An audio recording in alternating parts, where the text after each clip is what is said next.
नमस्कार दोस्तों, मैं अंकित आपका अपने परिवार ड्रीम एकेडमी प्रतापगढ़ में एक बार पुनः स्वागत करता हूं। आज हम एक नए टॉपिक को पढ़ना प्रारंभ करेंगे। आज हमारे टॉपिक का नाम होगा कारक, यानी आज हम कारक की चर्चा करेंगे। और पेपर में याद रखिएगा, इससे बहुत ही महत्वपूर्ण प्रश्न बनते हैं। आप कोई भी एग्जाम उठाकर देखिए, इससे जरूर जुड़ा हुआ प्रश्न आया है। यानी हम इसमें चर्चा करेंगे कारक और उसके प्रकार या उनकी संख्या कितनी होती है, इन सब की चर्चा विस्तार से करेंगे। और ध्यान देंगे किन किन प्रश्नों को पूछा जाता है, पेपर में कैसे प्रश्न बनते हैं, इन सब की चर्चा करना प्रारंभ करेंगे। यानी पहले हम नोट करते हैं आज कौन सा टॉपिक होगा। तो हमारे टॉपिक का नाम होगा कारक। यानी आज हम किस पर चर्चा करेंगे, तो कारक के विषय में चर्चा करेंगे। तो यह ध्यान दीजिए, अब कारक शब्द का शाब्दिक अर्थ के बात की जाए, यानी पहला प्रश्न यहीं से बन जाता है, कारक शब्द का शाब्दिक अर्थ क्या होता। आप पेपर उठाइए, यूपीपी का ही पेपर उठाइए, 2017 में जो एग्जाम हुआ उसमें पूछा गया था कारक का शाब्दिक अर्थ क्या होता है। तो पहले हम इसके शाब्दिक अर्थ की चर्चा करें। तो इसका शाब्दिक अर्थ क्या होगा, यानी इस कारक का शाब्दिक अर्थ, ध्यान दीजिएगा, इसका शाब्दिक अर्थ होता है कार्य को करने वाला। क्या होता है, तो कार्य को करने वाला। यानी हम इसको नोट कर लें, कार्य को करने वाला। यानी कारक शब्द का शाब्दिक अर्थ क्या हुआ, तो कारक शब्द का शाब्दिक अर्थ कार्य को करने वाला होगा। यानी अब यहीं से हम परिभाषा बनाते हैं। यहाँ से परिभाषा क्या होगी, इसकी परिभाषा की चर्चा करें। नोट करते हैं इसकी परिभाषा की। ध्यान दीजिएगा, जो परिभाषा होगी, परिभाषा तो नहीं पूछा जाता, लेकिन इससे परिभाषा में दो चार शब्द ऐसे आ जाते हैं जो पेपर में पूछ लिए जाते हैं। हम उन शब्द की भी चर्चा करेंगे। यानी इसकी परिभाषा क्या होगी, संज्ञा या सर्वनाम के, ध्यान दीजिएगा, संज्ञा या सर्वनाम के जिस रूप से वाक्य का संबंध किसी दूसरे शब्द के साथ किया जाए उसे ही कारक कहा जाता है। इसको नोट कर लें, क्या है परिभाषा, संज्ञा या सर्वनाम के जिस रूप से, संज्ञा या सर्वनाम के जिस रूप से, ध्यान दीजिए क्या है प्रश्न, परिभाषा, संज्ञा या सर्वनाम के जिस रूप से वाक्य का संबंध, वाक्य का संबंध किसी दूसरे शब्द के साथ जोड़ा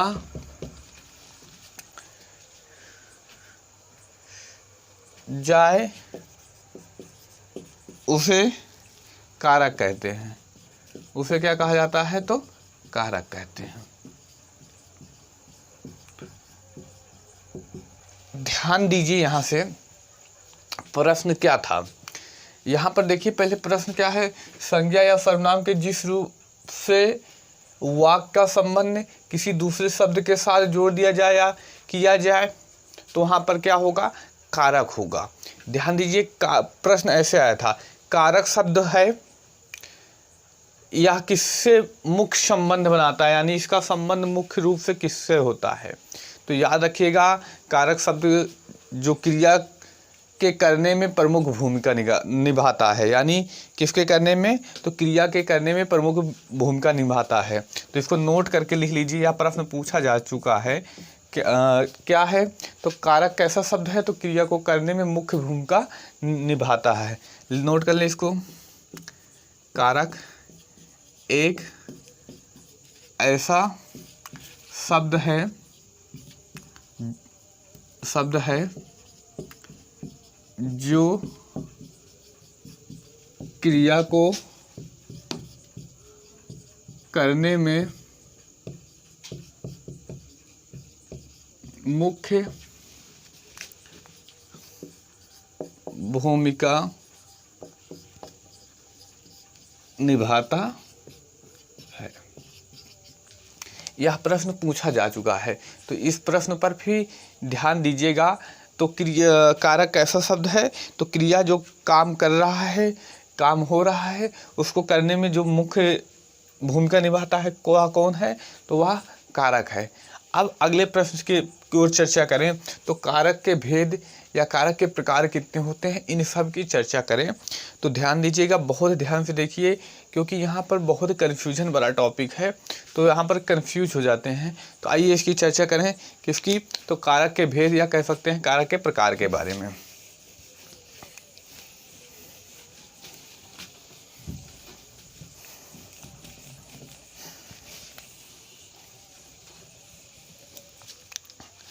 किसकी चर्चा करेंगे, तो कारक के भेद।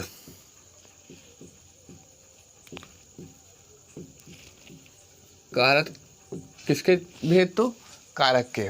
ध्यान दीजिएगा, पूछा अगर नॉर्मल प्रश्न ऐसे पूछ लिया जाता है, बताइए कारक के कितने भेद होते हैं, बहुत ध्यान दीजिएगा क्योंकि यहाँ कन्फ्यूज होते हैं। तो कारक के कितने भेद होते हैं, तो इसके 8 भेद होते हैं। कितने भेद, तो 8 भेद। लेकिन अगर प्रश्न में ऐसे आ जाए किशोरी दास वाजपेयी, किशोरी दास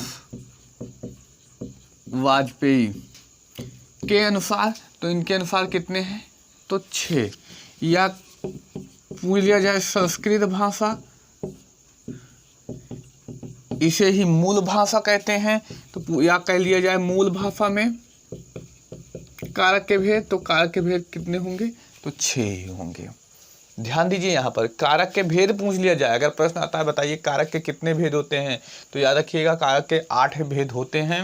लेकिन अगर ऐसे प्रश्न आ जाए किशोरी दास वाजपेयी के अनुसार कारक कितने प्रकार के होते हैं, किशोरी दास वाजपेयी के अनुसार कारक 6 प्रकार के होते हैं। या ऐसे पूछ लिया जाए बताइए संस्कृत भाषा में, और संस्कृत भाषा को मूल भाषा कहते हैं, तो या पूछ भी लिया जाए मूल भाषा में कारक कितने प्रकार के होते हैं, तो मूल भाषा में कारक कितने होते हैं, तो 6 होते हैं। अच्छा, 6 होते हैं, हम अभी वर्तमान में हैं जो 8 हैं। तो कौन ऐसे 2 थे जिनकी चर्चा किसमें की गई, उनको कारक की श्रेणी में नहीं रखा गया, किसके अनुसार, संस्कृत भाषा के अनुसार, या कह सकते हैं किशोरी दास वाजपेयी के अनुसार। तो कौन से हैं, याद रखिएगा, संबंध कारक और संबोधन कारक। इसको नोट कर लें, संबंध कारक और संबोधन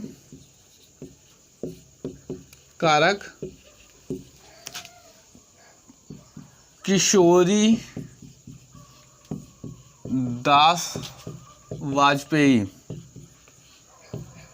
के अनुसार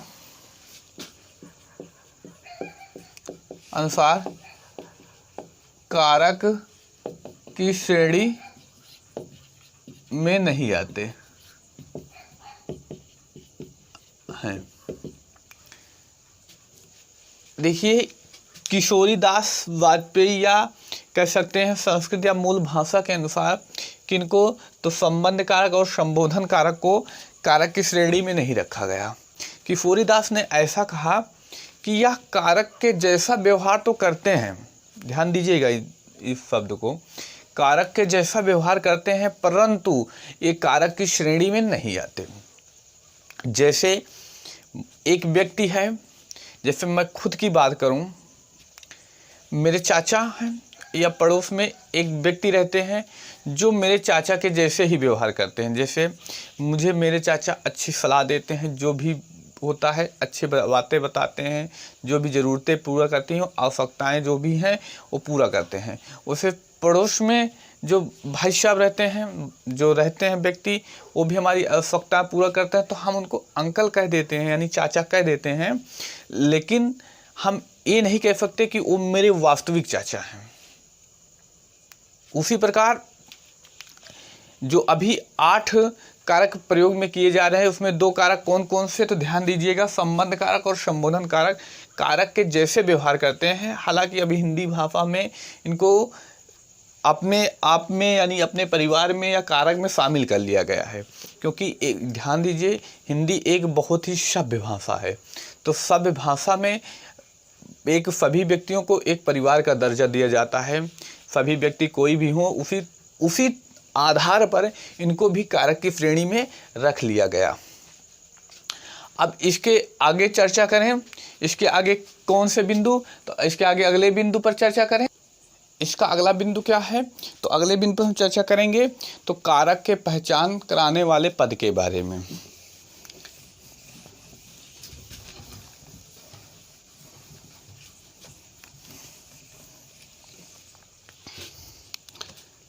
ध्यान दीजिएगा, कौन से बिंदु पर चर्चा करने वाले हैं?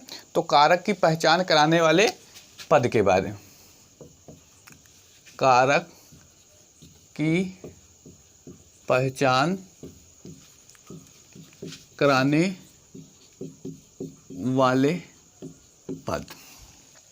अच्छा, अभी तक आपने मेरा इतना वीडियो देखा, अगर आपको समझ में आ रहा है तो मेरे चैनल को शेयर कर दीजिए, ताकि आपके मित्र भाई बहन जो भी हों ऐसे इतनी अच्छे हिंदी का आनंद उठा सकें, यानी हिंदी को पढ़ सकें, जो आने वाली परीक्षाओं में उनके लिए बेहद ही उपयोगी साबित होगी। देखिए, अब अगला बिंदु हमारा क्या है? कारक की पहचान कराने वाले शब्द या पद की चर्चा करें। तो ध्यान दीजिए, अब हम पहले जान लें, हमें यह पता होना चाहिए जो कारक की पहचान कराने वाले शब्द हैं उनको क्या कहकर बुलाया जाता है, यानी किस नाम से जाना जाता है। तो उनको कहते हैं चिन्ह, या कह सकते हैं कारक चिन्ह। किन नाम से जाना जाता है? तो कारक चिन्ह। कई कई जगह कारक चिन्ह मिल जाएगा, कहीं कहीं विभक्ति चिन्ह मिल जाएगा,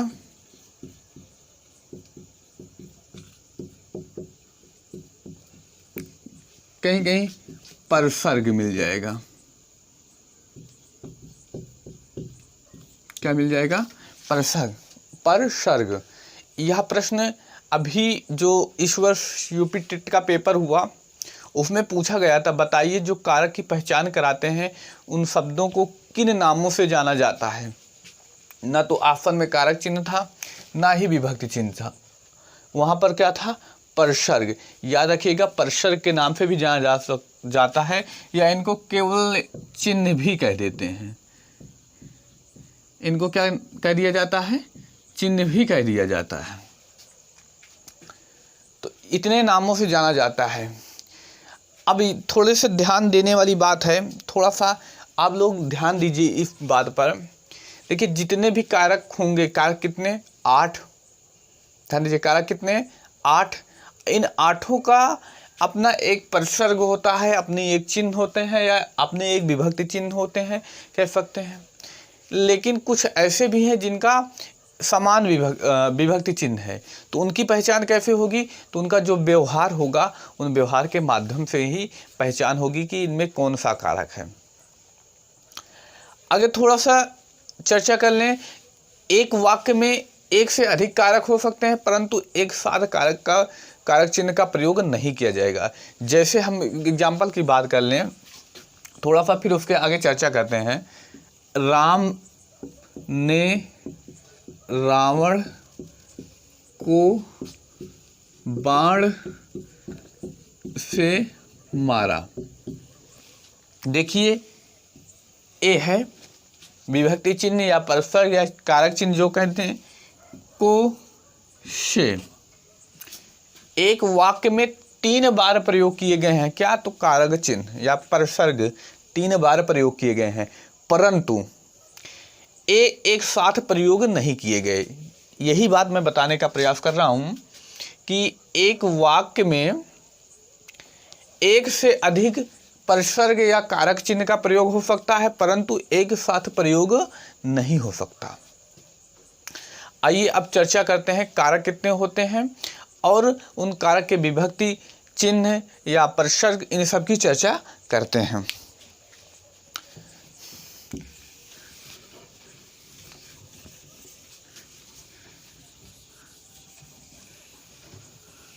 तो कितने होते हैं? तो 8 होते हैं। कौन कौन से? तो हम पहले इनके बारे में थोड़ा सा नोट कर लें। इधर लिखते हैं कारक। कौन सा कारक है?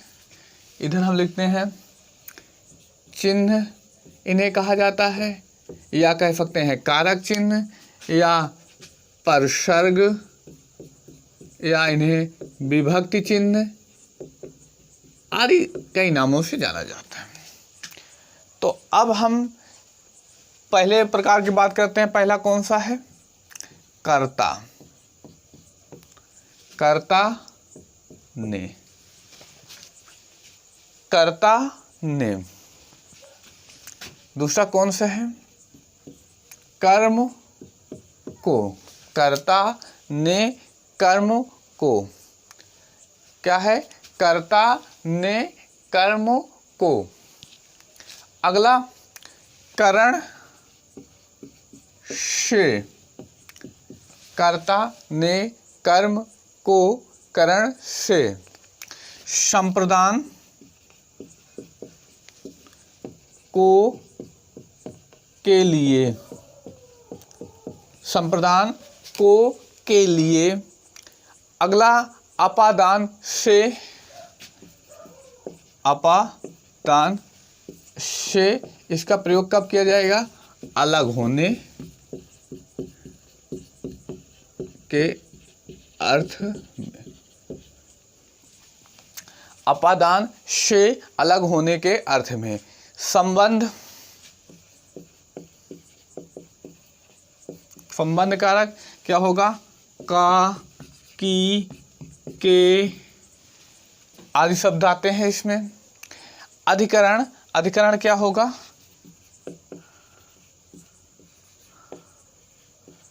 में पर, अधिकरण में पर। अगला कौन सा है? संबोधन, संबोधन। संबोधन में कौन सा आता है? तो संबोधन में हे, अरे। ध्यान दीजिएगा, ये विस्मयादि बोधक चिन्ह संबोधन में हमेशा लगा मिलेगा। अब देखिए, इनको याद करने की कौन सी ट्रिक है, थोड़ा हम उस ट्रिक पर भी चर्चा करें। यानी देखिए, क्या मान लीजिए एक लड़का है जिसका नाम क्या है? कर्ता। तो कर्ता ने, कर्ता ने कर्म को, कर्म यानी एक लड़की, कर्ता ने कर्म को करण से, यानी करण एक व्यक्ति, तो करण से यानी करण से। संप्रदान यानी संपत्ति, इसको समझ लें, संपत्ति के लिए। अपादान से अलग होने के, संपत्ति के लिए, अपादान से संपत्ति के लिए अपादान कर दिया यानी से अलग कर दिया। और संबंध बना लिया किसका? काका की का, काका काकी का, काका की के। अधिकरण में पर, अधिकरण या अधिकार देख, अधिकार में पढ़कर, यह अधिकार में पढ़कर संबोधन। मेरे दिमाग से निकला हे राम, हे अरे क्या हो गया। फिर से एक बात देख लिया, कर्ता नाम का एक लड़का है, उसने क्या किया? कर्म नाम की लड़की को, कर्ता ने, कर्ता एक लड़का मान लीजिए, कर्ता ने क्या किया? कर्म नाम की एक लड़की को करण से, संपत्ति के लिए, अपादान से अलग होने के लिए, अपादान से संपत्ति के लिए संबंध अलग करके संबंध बना लिया किसका? काकी का। अधिकरण में पर या और अधिकार में रख लिया। और या देखकर संबोधन यानी मेरे मन से निकला हे अरे। थोड़ा याद करने में इससे थोड़ा सा आसानी होगी। आइए इसके आगे चर्चा करें। देखिए थोड़ा सा इनका प्रयोग दो तरह के होता है। हमने चर्चा की थी परिभाषा में संज्ञा या सर्वनाम, दो शब्द प्रयोग किए वहाँ पर। तो इन चिन्हों का प्रयोग दो रूप में होता है, एक तो संज्ञा के साथ होगा, दूसरा सर्वनाम के साथ होगा। देखिए थोड़ा सा हम चर्चा कर लें, जब वाक्य में प्रश्न यहाँ से पूछे जाते हैं तो संज्ञा के साथ कैसे होगा और सर्वनाम के साथ कैसे होगा। तो ध्यान दीजिए, जो संज्ञा के साथ प्रयोग होगा, जैसे संज्ञा के साथ कैसे प्रयोग होगा, जब इन कारक चिन्हों का प्रयोग किया जाएगा संज्ञा के साथ तो अलग संज्ञा पद के साथ लिखा जाएगा। जैसे संज्ञा क्या होता है, नाम होता है ना, नाम होगा। जैसे व्यक्तिवाचक संज्ञा राम, हमने प्रयोग किया क्या, राम का, यहाँ अलग प्रयोग हुआ, राम ने, या श्याम को, या राधा के लिए। देखिए यहाँ पर अलग अलग करके प्रयोग हो रहा है, लेकिन यही शब्द अभी सर्वनाम के साथ प्रयोग हो तो सर्वनाम के साथ कैसे प्रयोग होगा, तो सर्वनाम के साथ ऐसी स्थिति बनेगी, देखिए जैसे मुझको या मुझको, देखिए इसको का प्रयोग किया किसके रूप में किया गया, सर्वनाम के साथ एक साथ लिखा गया। या और उसका, उस क्या है सर्वनाम, इसका का प्रयोग क्या किसके लिए साथ किया गया, उसका। ऐसे और भी वाक्य जैसे इसने, इस तो सर्वनाम शब्द है, ने का प्रयोग किसके साथ किया गया, सर्वनाम के साथ यानी इसने। या मैंने या आपने, मैंने, देखिए आप भी क्या होगा सर्वनाम, इसमें हो गया आपने। तो याद रखिएगा संज्ञा के साथ जब भी प्रयोग होगा तो अलग से प्रयोग होगा, वहीं अगर सर्वनाम के साथ प्रयोग होगा तो सर्वनाम के साथ में ही प्रयोग होगा। आइए अब हम एक एक करके चर्चा करते हैं, यानी कर्ता के साथ कैसे प्रयोग होगा, कर्ता के साथ कैसे प्रश्न बनेगा जो पूछा जाता है पेपर में, दूसरा फिर उसके बाद कर्म के साथ कैसे प्रयोग होगा, कर्म के साथ कैसे बनता है प्रश्न, उन सब की चर्चा करना प्रारंभ करते हैं। यानी हम ऐसे करके विस्तार से हम 6 की चर्चा करते हैं। आइए इसके आगे पढ़ते हैं।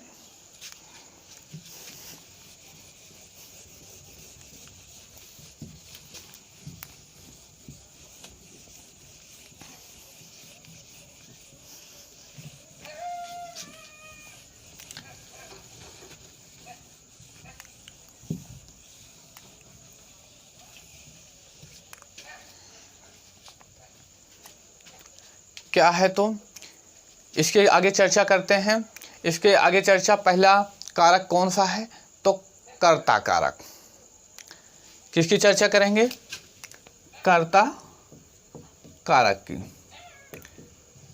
पहले हम इस कर्ता का शाब्दिक अर्थ जान लें, यानी हमको पता होना चाहिए इस कर्ता का शाब्दिक अर्थ क्या होता है। शाब्दिक अर्थ, इस कर्ता का शाब्दिक अर्थ क्या होगा, तो इस कर्ता का शाब्दिक अर्थ होता है करने वाला। कर्ता का शाब्दिक अर्थ क्या होगा, तो करने वाला। यानी पहले हम इसकी बारे में जान लें, यानी कर्ता का शाब्दिक अर्थ, तो कर्ता का शाब्दिक अर्थ होता है करने वाला। बेहद ही आसान होगा, बस थोड़ा सा ध्यान देने योग्य बातें हैं। आप कारक और उनके चिन्ह या उनके प्रश्न को याद कर लीजिए तो निश्चित है या बेहद ही आसान होगा, क्योंकि यहाँ पर भी गलती नहीं होने के चांसेस लगभग 99.9% ख़त्म हो जाते हैं। थोड़ा बहुत चांस रहता है, लेकिन इसको ध्यान से पढ़ लेंगे तो निश्चित है या गलती नहीं होने वाली। लेकिन इसके लिए आपको थोड़ा सा मेहनत करनी होगी। हो सकता है ये अगले पार्ट में इसको कवर करना पड़े, इससे आप घबराइए मत। 2 पार्ट बहुत ज़्यादा होंगे, 1 घंटे का वीडियो होगा, दोनों मिलाकर इससे ज़्यादा नहीं होगा। लेकिन जब समझ में आ जाएगा तो बेहद ही आसान होगा और हर प्रतियोगी परीक्षा में पूछा जाता है। आप कोई भी पेपर उठाकर दे सकते हैं इसको। आइए चर्चा करते हैं क्या है, तो कर्ता कारक। कर्ता कारक क्या कहता है, यानी पहले इसकी परिभाषा की चर्चा कर लें तो इसकी परिभाषा क्या होगी, वाक्य में जो कार्य का समापन करे उसे कर्ता कारक कहते हैं। जैसे मैं पढ़ा रहा हूँ, मैं कार्य को समाप्त करूँगा पढ़ाकर, तो मैं क्या हो गया, कर्ता हो गया। या मैं लिख रहा हूँ, मैं लिख रहा हूँ, मैंने काम को पूरा, मुझे ही काम को पूरा करना है। या मैंने पढ़ाया, मैंने ही काम को पूरा किया, तो यहाँ पर क्या होगा, मैं कर्ता कारक हो जाऊँगा। तो इसकी परिभाषा लिख लें,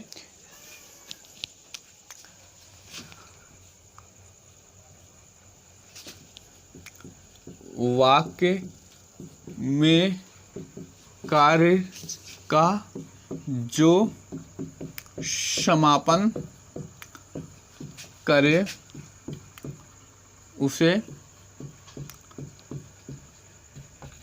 कर्ता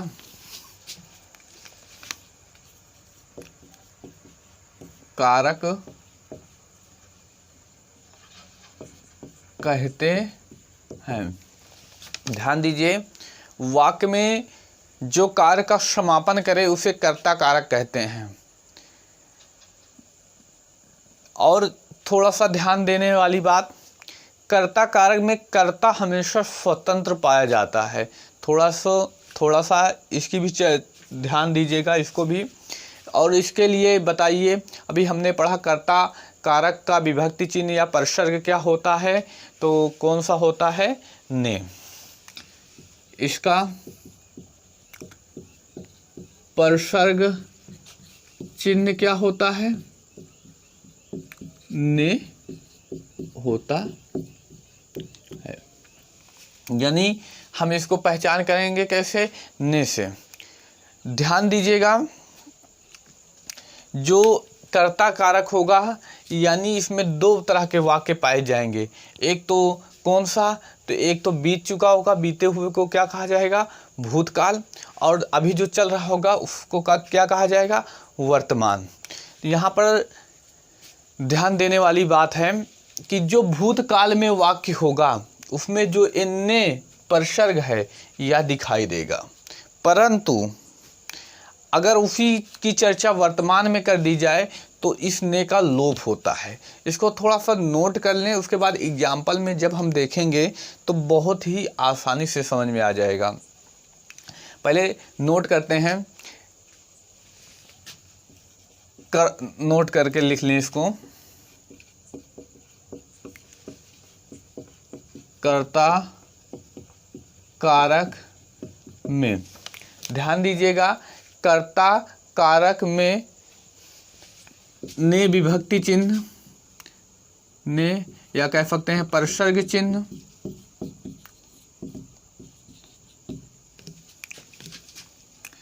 जब वाक्य भूत काल में होगा तब ने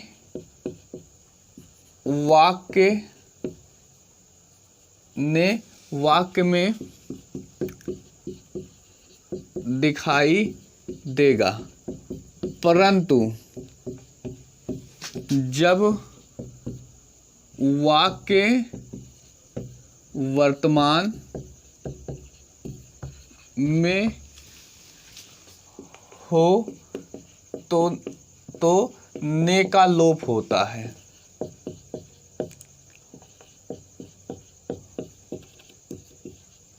ने का लोप होता है।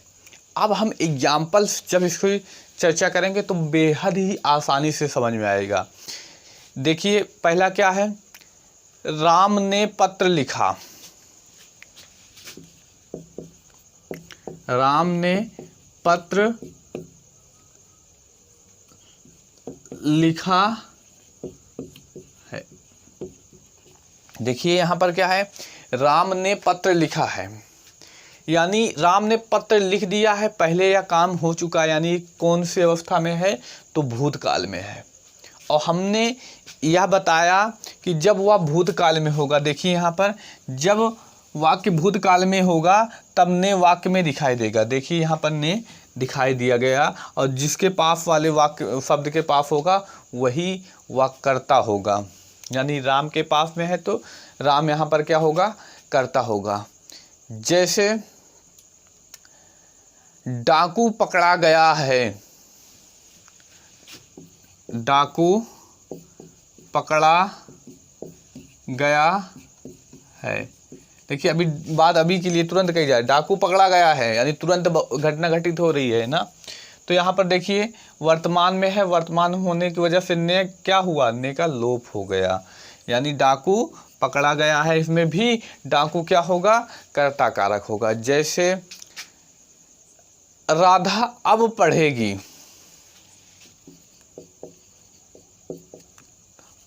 अब पढ़ेगी। देखिए ये क्या है, वर्तमान में है तो यहाँ पर ने का लोप हो चुका है। या यही वाक्य कहीं अभी ऐसे होता, राधा ने पढ़ा है, राधा ने पढ़ा है, यानी पहले काम हो चुका है तो यहाँ पर ने दिखाई दिया। या अभी ऐसे कह सकते हैं,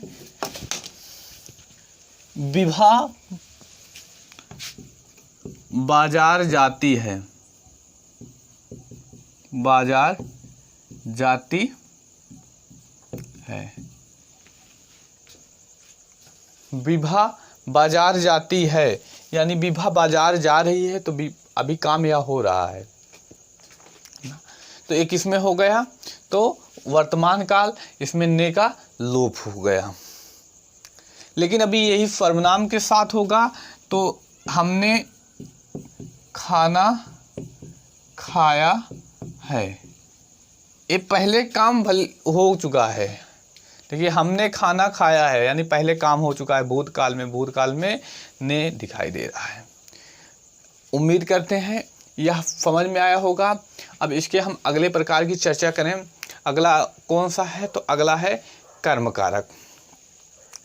अगला कौन सा है, तो कर्म कारक, यानी हम चर्चा किसकी करेंगे, अब कर्म कारक की।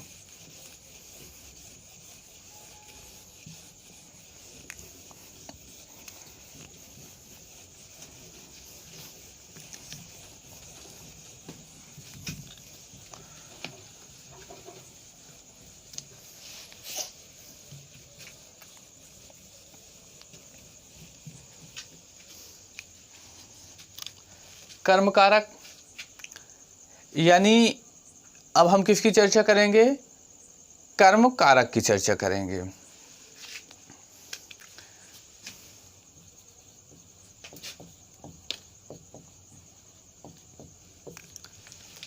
सबसे पहले हम बात करें कर्म कारक की परिभाषा क्या होगी, तो ध्यान दीजिएगा कर्म कारक की परिभाषा क्या होगी। तो संज्ञा या सर्वनाम के जिस रूप पर क्रिया का प्रभाव पड़ता है या क्रिया का फल पड़ता है कह सकते हैं, उसे ही कर्म कारक कहते हैं।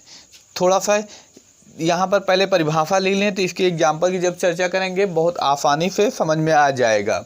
यानी इसकी परिभाषा क्या होगी, संज्ञा या सर्वनाम, संज्ञा या सर्वनाम के जिस रूप का, संज्ञा या सर्वनाम के जिस रूप पर क्रिया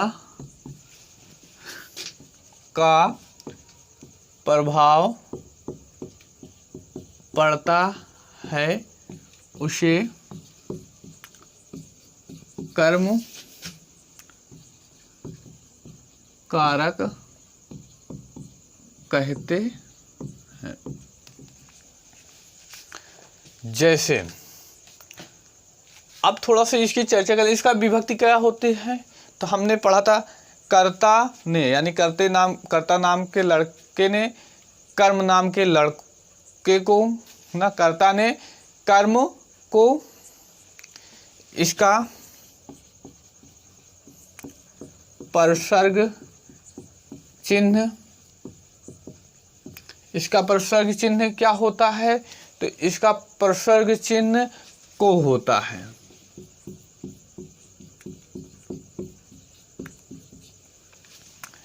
अब हम कैसे, हमने लिखा परिभाषा में संज्ञा या सर्वनाम के जिस रूप पर क्रिया का प्रभाव पड़ता है उसे कर्म कारक कहते हैं। कैसे प्रभाव पड़ेगा, तो जैसे हम एग्जाम्पल की बात करें, तो जैसे बात की जाए अध्यापक ने राम को मारा, अध्यापक ने राम को मारा।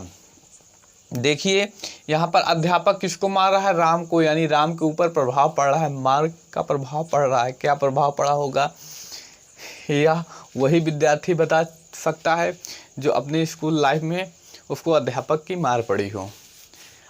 जैसे और एग्जाम्पल की बात करें, जैसे बात की जाए राम ने समाचार पत्र पढ़ा, राम ने समाचार पत्र पढ़ा। अब यहाँ पर पूछ लिया जाए तो इसको ऐसे भी लिख सकते हैं, राम ने समाचार पत्र को पढ़ा। तो ध्यान दीजिए यहाँ पर को का लोप हो गया। कहाँ को का लोप होगा और कहाँ पर को पाया जाएगा, थोड़ा इसकी चर्चा कर लें। यदि कोई सजीव होगा, सजीव के साथ को दिखाई देगा, और निर्जीव कोई होगा तो को का लोप होगा। जैसे इसी एग्जाम्पल में पढ़ें, अध्यापक ने राम को मारा। राम क्या है, सजीव या निर्जीव? तो राम सजीव है, तो यहाँ पर को क्या हुआ, दिखाई दिया। यहीं पर समाचार पत्र क्या है, निर्जीव है, तो निर्जीव में को का लोप रहा। जैसे राम ने रावण को मारा, राम ने रावण को मारा। रावण क्या है, सजीव है निर्जीव? तो सजीव है, तो यहाँ पर क्या होगा, रावण कर्मकारक, यहाँ पर को दिखाई दिया। या ऐसे कह सकते हैं शिकारी ने शेर को मारा। क्या है, शिकारी ने शेर को मारा। शिकारी ने क्या किया, शेर को मारा। यहाँ पर देखिए शेर क्या है, सजीव, तो यहाँ पर को दिखाई दिया। उम्मीद करते हैं जितना हमने अभी तक पढ़ाया आप लोगों को समझ में आया होगा। अभी 6 कारक और बचते हैं। कितने? तो 6। इनकी चर्चा हम अगले पार्ट में करते हैं, क्योंकि वीडियो बहुत लंबा हो जा रहा है, लगभग 40 मिनट हो चुके होंगे।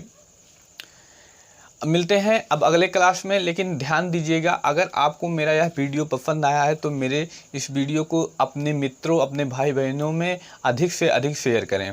मिलते हैं अब अगले क्लास में, और इसी के पार्ट 2 के साथ, यानी कारक के पार्ट 2 के साथ जो शेष 6 बचे हैं उनकी चर्चा करेंगे विस्तार से। धन्यवाद।